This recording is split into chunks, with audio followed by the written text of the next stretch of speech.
आपण देवाकडे काही मागताना मनात कधी असं वाटतं का हो की आपण भगवंताकडे असं मागायला नको होतं. पण आज एक गोष्ट मनात अगदी कोरून ठेवा मंडळी, की भगवंताकडे काही मागणं हे चूक नाही, तो आपला हक्कच आहे.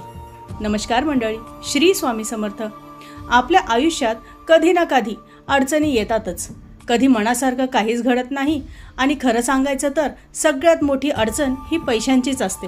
अशा वेळी आपण देवाकडे जातो, प्रार्थना करतो, भगवंता माझी ही पैशांची अडचण दूर कर. पण असं म्हणताना मनात कुठेतरी एक गिल्ट येतो. आपण असं मागायला हवं का? भगवंत आपल्याला आपण जे मागतो ते देणार का? असे एक ना अनेक प्रश्न मनात येतात. पण इथे एक साधा विचार करा मंडळी.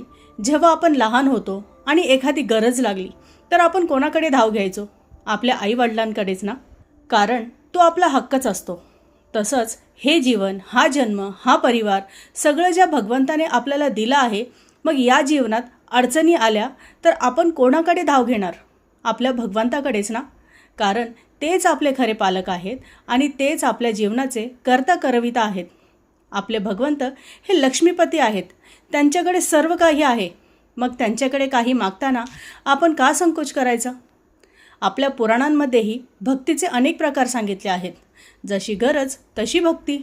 म्हणून मंडळी, भगवंताकडे अशी प्रार्थना करा, हे भगवंता, तुम्ही आम्हाला जन्म दिला आहे, परिवार दिला आहे, आता आम्हाला तो मार्गही दाखवा ज्याने आम्ही धनप्राप्ती करू शकतो, आमचा परिवार सांभाळू शकतो आणि समाजात सन्मानाने जगू शकतो.